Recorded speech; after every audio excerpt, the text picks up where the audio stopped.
Welcome to the Basics of Burgundy course. In this course, we'll be exploring one of the most important wine regions on Earth, where there are more famous and expensive wines per square mile than anywhere else in the world. In this lesson, we're going to learn about the location of Burgundy, the history of Burgundy, and the climate and soil of Burgundy. Let's start with the location of Burgundy.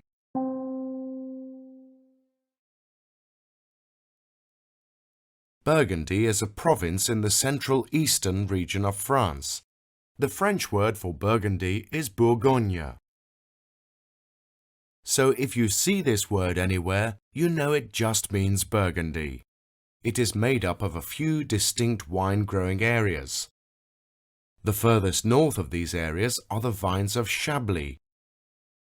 About 100 kilometers south lies the famous wine-growing area known as the Côte d'Or, a 50-kilometer-long slope that is broken up into two regions, the Côte de Nuit and the Côte de Beaune. Just south of the Côte d'Or are both the Côte Chalonnaise and the Mâconnais. Within these areas, about 300 square kilometers of vines are planted, nearly all of these being either Pinot Noir or Chardonnay. Next, let's take a look at the history of Burgundy. Wine has been made in Burgundy for nearly 2,000 years, but it was only in the Middle Ages that work on the vines began in earnest. The heroes of early Burgundy were the Catholic monks who lived and farmed here. The learned monks had the time, experience and skill to experiment with different vineyards and record everything they learnt. They discovered that where a grape grows makes a big difference to its quality, and that each wine should reflect where it comes from, a concept the French call terroir. Modern Burgundy, producing wines mostly made from Pinot Noir and Chardonnay, really only began in the 1700s. One of the strange characteristics about Burgundy, which can make it very difficult to understand, is the complex laws around land ownership. Up until the French Revolution, the Church owned most of the vineyards in Burgundy. From 1791, the vineyards were sold off, and it was common to have one vineyard split between several different owners. Since then, the ownership has become even more fragmented because of a French law that says children must receive an equal inheritance.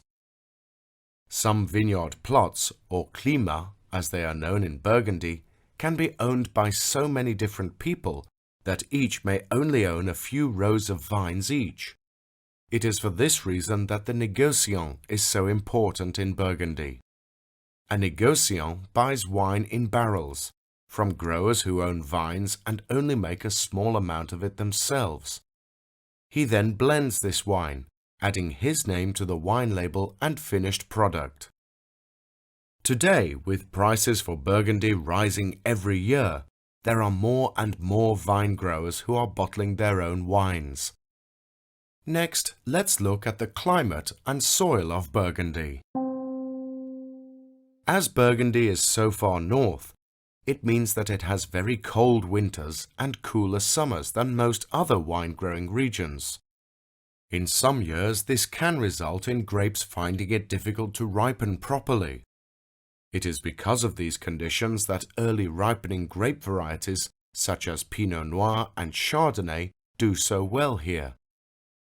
The soil in Burgundy is also very important to the high quality of wine made here.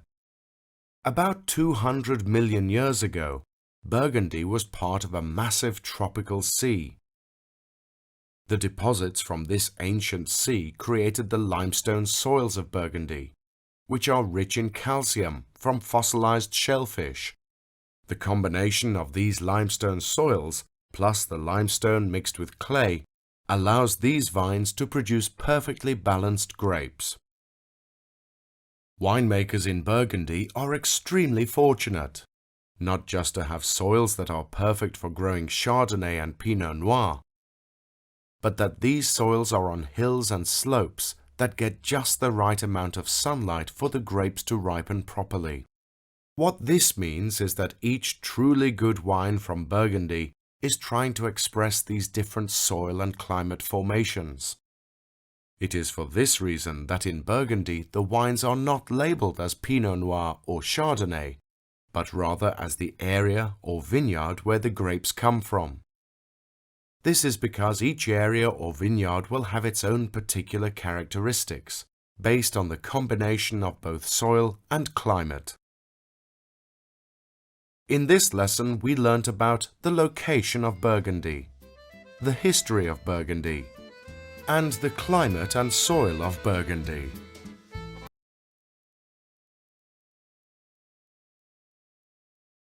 Perhaps the most difficult part about understanding Burgundy is being able to figure out what sort of wine you will get just by looking at the label.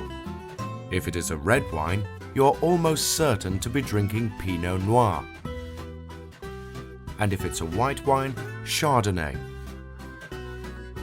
However, from there it all gets a little more complicated.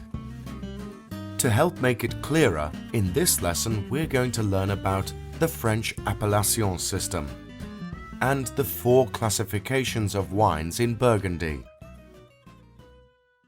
Let's start with the French appellation system. France has a system of designating and controlling the geographically based names of her wines. Under this system, they don't call wines by the name of the variety, but by the place from where the grapes are grown. This system is called the Appellation d'origine contrôlée, or AOC. It's like giving the wine a passport. Americans are born in America, the English in England, and Chablis wines in Chablis. Every appellation is regulated and only allowed to plant certain varieties and follow rules that govern how the vines are tended and how the wine is made. Only if these rules are followed can the name of the appellation, the place, be printed on the wine label. In Burgundy alone, there are over 100 different appellations. Each one refers to a specific area that can be as broad as the whole of Burgundy or specific as a single vineyard. The wines produced in these appellations are divided into 4 levels of quality. Now let's look at the 4 classifications of wines in Burgundy. Imagine an apartment building with 10 floors. And the higher up you go, the better and more luxurious the apartments become. Now, if all the wine Burgundy produces every year had to move into this apartment building, it would fit in as follows. On the bottom 5 floors would be regional wines. These wines are the first level of quality in Burgundy. Regional wines make up 50% of all the wine produced here, and the grapes used for these wines can come from all over Burgundy. The wines are fresh, light and simple, meant for early drinking.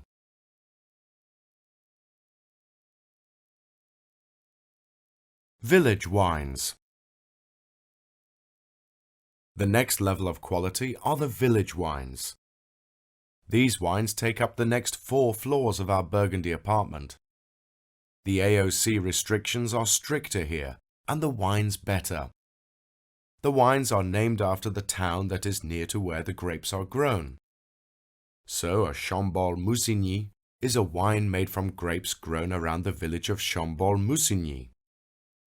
Both the Chardonnays and Pinot Noir village wines are more complex than the regional wines. Premier Cru. On the top floor of the Burgundy building are the Premier Cru wines, which account for just 10% of all wines made in Burgundy. These wines come from specific vineyards from particular villages. These special vineyards have been identified as producing top-quality Chardonnay and Pinot Noir grapes. Both the Pinot Noirs and Chardonnays from these vineyards age for longer have better soils, and are more complex than village and regional wines. Grand Cru. In the penthouse of the Burgundy building, making up a tiny 1% of all the wines made in Burgundy, are the wines from the Grand Cru vineyards. These are the rock stars of Burgundy. There are only 33 Grand Cru vineyards in the entire region. These 33 vineyards have been identified as the very best in Burgundy, and the wines they produce are some of the most complex, longest-lived, and expensive wines in the world. To recap, in this lesson we learnt about the French appellation system and the 4 classifications of wines in Burgundy. In the next lesson, we're going to learn about the different regions in Burgundy, where all these vineyards come from.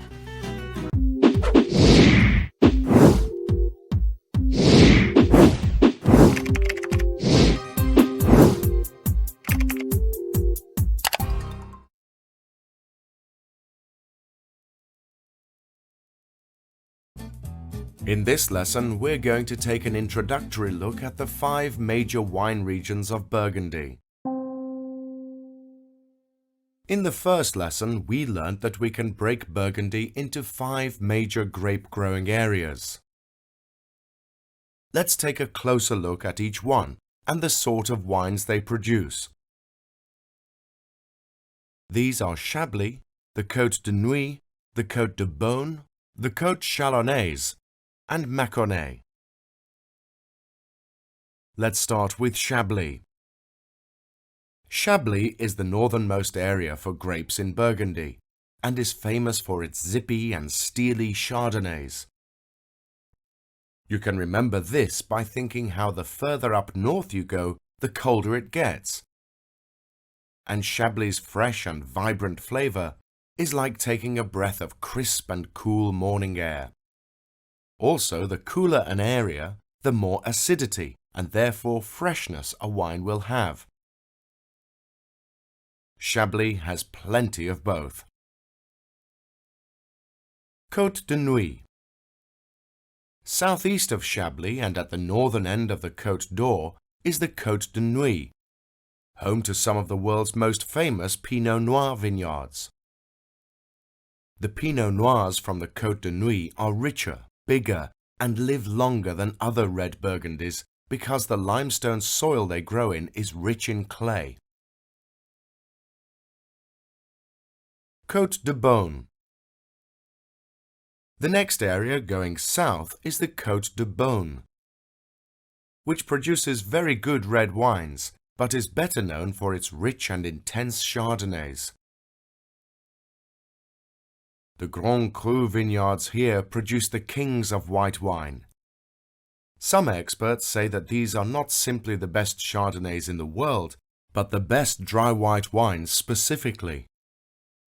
The few Pinot Noirs made here are lighter and more fragile than those made in the Côte de Nuit.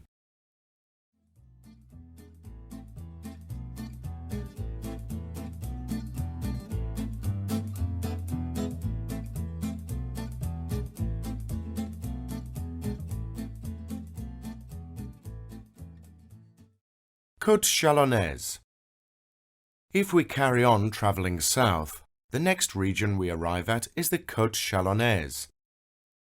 There are good Chardonnays in this part of Burgundy, but you can also find wines made from Burgundy's other white grape, Aligoté. The best wines made from Aligoté are found in and around the village of Bouzeron. These wines smell of flowers, limes, and a little bit of honey. Mâconnais. The Mâconnais region is the largest wine-growing area in Burgundy and the furthest south. The climate here is considerably warmer, and the grapes ripen a full 2 weeks earlier than in Chablis. White wine accounts for 90% of wine produced in this area, all of it Chardonnay. This warmer climate suits the Chardonnay grape, and it produces wines that taste of apple, peach and pineapple. The red wines of the area are made from the Gamay Noir grape. These are easy drinking red wines, meant for early drinking, and have the flavors of raspberries, black pepper and cherries, with soft and gentle tannins. Well done on learning about the 5 major wine regions of Burgundy. In the next lesson, we'll focus on Burgundian Chardonnay in more detail.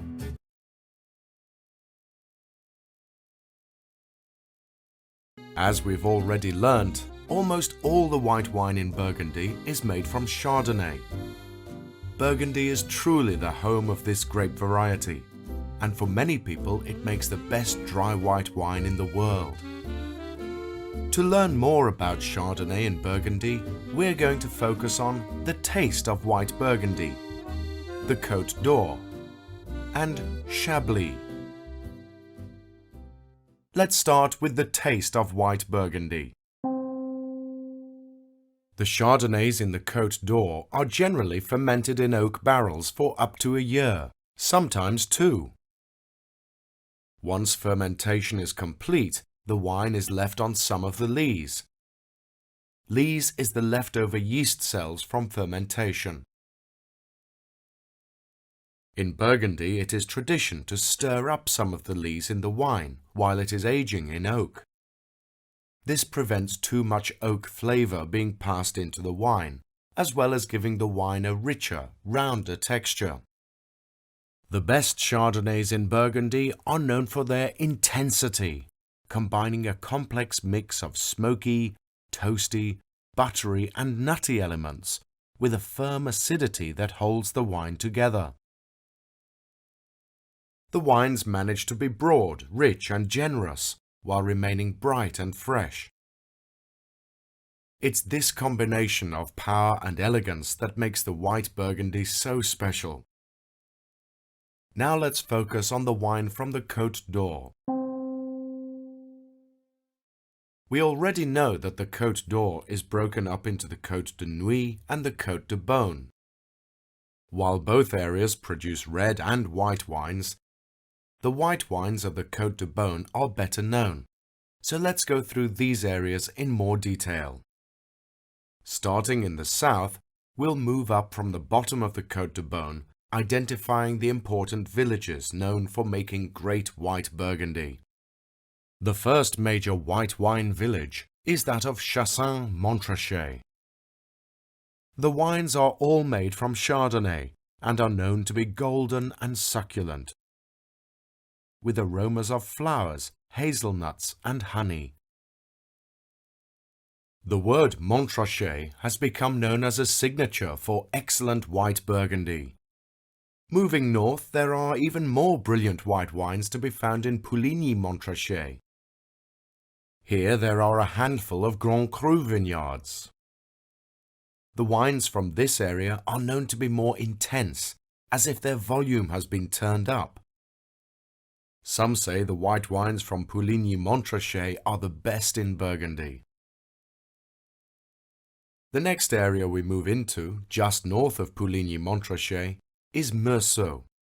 Typical of Burgundy, even this small distance sees a distinction in flavor. While Meursault does not have any Grand Cru vineyards, its white wines are generally that of a high standard, and its premier crus are truly excellent. These wines are known for their buttery and oatmeal-like flavors. The white wines around Beaune, the central town south of the Côte d'Or, are excellent, but the most famous are the white wines grown on a hill just south of the town called Corton. The Grand Cru, named Corton Charlemagne, is a forceful, rich and decadent wine. If we travel further north, we will move into the Côte de Nuit, which produces only the occasional white wine, as it is mostly known for its red wines, which we'll cover in the next lesson. Next, let's take a look at Chablis. Nowhere else in the world is Chardonnay made in such a steely, tight and refreshing style than Chablis. The wines produced here are truly a unique expression of Chardonnay. Around the town of Chablis, 10,000 acres of Chardonnay have been planted. The soil here is called Camerigian limestone. It has a white, chalky texture that is good at reflecting the sun onto the vines. This is important, as Chablis is so far north that the grapes can struggle to ripen. The soil also gives the wines a purity and crispness that Chablis is known for. A big difference between Chablis and the Chardonnays of the Côte d'Or is that not all Chablis wines are matured or fermented in oak. This changes from producer to producer, but generally the wines of Chablis have less oak influence and generally taste of limes, lemons, and have an equally fresh acidity. To recap, in this lesson we learnt about the taste of white Burgundy, the Côte d'Or, and Chablis. Enjoy serving these wonderful Chardonnays to your guests.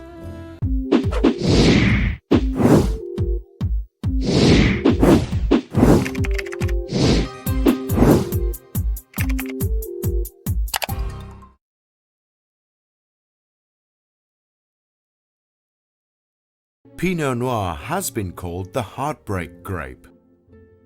Some of the finest wines can be made from it, but because the wines it produces are delicate and sensitive, many winemakers' hearts have been broken trying to achieve greatness, only to end up with simple, acidic and plain wines. To learn more about Pinot Noir in Burgundy, we're going to focus on the taste of red Burgundy and the red wines of the Côte d'Or. Let's start with the taste of red Burgundy. As the Pinot Noir grapes have such thin skins, the wines are lighter in color, body and tannins than most other red wines. However, even though Pinot Noirs can look light and insubstantial, the best Pinot Noirs have structure, complexity, intense fruit flavors and aromas, seldom found in wines made from other grapes. This contradiction, famously described as being like an iron fist in a velvet glove, is what makes Pinot Noir so special. This is best expressed in Burgundy, and particularly in the Côte d'Or. Young red Burgundy can almost smell sweet, with typical aromas of raspberries, cherries and a hint of mushrooms. When they get older, the best Pinot Noirs develop a silky smooth texture, the fruit flavors deepen, and the wines take on a savory, almost meaty character, along with aromas of leather, mushrooms and earth. Next, let's take a look at the red wines of the Côte d'Or. Just like in the last lesson, we'll start right at the bottom of the Côte de Beaune and make our way north into the Côte de Nuit, focusing on the important villages of the Côte d'Or. There are many areas in the Côte de Beaune that produce Pinot Noir, some of which are excellent, but the first well-known and important area is around the village of Volnay, just south of Beaune. Volnay produces the lightest reds in the Côte de Beaune. They are soft, delicate and perfumed, with a very pale red color. These elegant Pinot Noirs generally taste of cherry, spice and herbs. Just north of Volnay is the village of Pommard. Pommard is a great example of how the wines of Burgundy can change even though the vineyards are so close together. The clay soils in Pommard produce wines that are bigger bodied and more tannic. So if tasting the wines of Volnay is like listening to gentle classical music, Pommard is more like hearing loud classic rock. The only red Grand Cru vineyards in the Côte de Beaune are in the appellation of Corton, named after the hill on which the vineyards are planted. The wines made in Corton are famous for their density, richness, and ability to age for many, many years. The big tannic Pinot Noirs found here are generally described as tasting of violets, red berries, and earth. If we travel north out of the Côte de Beaune and into the Côte de Nuit, we enter serious red wine country. In fact, when it comes to the Pinot Noir universe, the Côte de Nuit is at its center. Compared with the red wines of Volnay and Beaune, the wines in the Côte de Nuit are deeper colored, longer living, and show the richness and intensity of Pinot Noir best of all. Starting from the south, the first major area is Nuit Saint-Georges, named as usual in Burgundy after the village the vineyards surround. While there are no Grand Cru vineyards here, the excellent Premier Cru vineyards make wines with aromas of black currants, cherries, and earthy mushrooms. The next village north is Vosne-Romanée, around which there is a large concentration of Grand Cru vineyards. The most famous vineyards of red Burgundy, such as Romanée-Conti, La Tâche, Le Richebourg, and Grand Echezeaux, are here. They grow Pinot Noir grapes in clay-rich soils, producing wines that are opulent and very complex, with a characteristic array of exotic spices such as nutmeg and cloves. Just north is the village of Chambol-Musigny. The wines made around this village, including a number of Grand Crus, are some of the most complex Pinot Noirs you can find. When they are young, they are muscular, weighty, and tough to drink. But as they age, they reveal huge depth of flavor and complexity, fanning out over the drinker's tongue like a peacock's tail feather. The commune of Moret-Saint-Denis also has a number of Grand Cru vineyards, and while it is sometimes forgotten amongst its more famous neighbors, its Pinot Noirs are well structured and elegant. Finally, at the northern end of the Côte de Nuit, we reach Gevrey-Chambertin. This large area has much land that is excellent for growing Pinot Noir. Also, depending on where the vineyards are located, the style of Pinot Noir can vary across the commune. However, it is at its best in the Grand Cru vineyards, where it is known for being very intense, concentrated, and elegant. In this lesson, we learnt about the taste of red Burgundy and the red wines of the Côte d'Or. Congratulations on learning more about red Burgundies. In the next lesson, we're going to learn about how to better serve wines from Burgundy to your guests.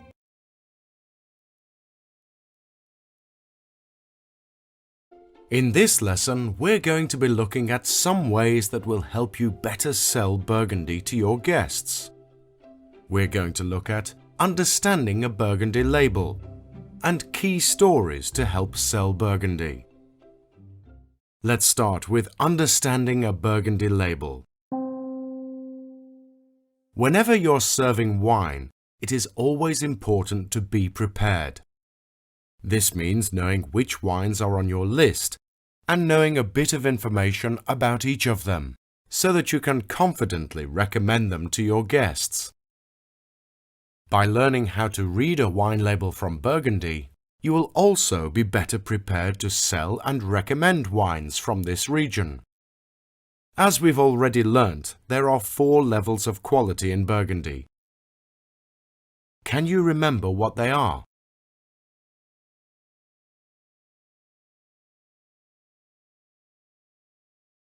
These are regional wines, village wines, Premier Cru, and Grand Cru. Well done! Let's look at how each one is represented on a wine label.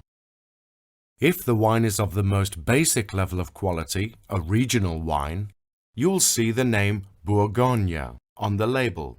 These are the only wines in Burgundy where the name of the grape is sometimes also on the label, like this 2009 Bourgogne Chardonnay made by Olivier Leflèvre. The next level of quality is a village wine, or appellation communale. This means the wine is named after the village where the vines are grown. To determine if the wine is a village wine, look at the name, usually in the largest type. Let's look at this example. The 2010 Le Trezin Pouligny-Montrachet, made by Jean-Claude Boisset. Is the word Bourgogne or the name of the grape variety on the label? No. Okay, so then this is not a regional wine. Do you see Premier Cru or Grand Cru anywhere on this label? No. So it can't be Premier Cru or Grand Cru. Based on what you see, but more importantly what you do not see, we know this is a village wine, and that the grapes all come from this one village. We also know that the grapes come from a single vineyard, called Le Trezin. If the grapes came from a number of vineyards from around the village, the label only has the village name, like this Gevrey Chambertin, from Joseph Drouhin. The next level of quality is the Premier Cru. This should be the easiest to recognize, because the label will either say Premier Cru or 1R Cru. Premier Cru wines will also tell us where in Burgundy the wine comes from. Let's take a look at this wine, the 2010 Les Terres Blanches, Nuit Saint-Georges, Premier Cru, made by Domaine de Perdrix. The grapes come from a single vineyard named Les Terres Blanches, close to the village of Nuit Saint-Georges, and the wine was made by Domaine de Perdrix, and the grapes were harvested in 2010. The final and highest level of quality is Grand Cru. These wines will be very easy to spot, as the words Grand Cru will be clearly visible on the label. There will never be a mention of the village where the vineyard is located on a Grand Cru wine. For example, here is a 2007 Clos de Vougeot Grand Cru.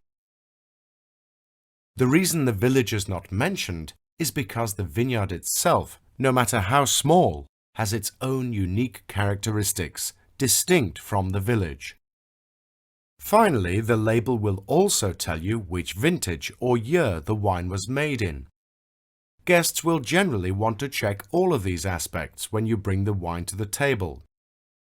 If you're able to know them and recite them to the guest without having to look at the bottle, this is excellent service. Well done! Now let's look at some of the key stories to help sell Burgundy.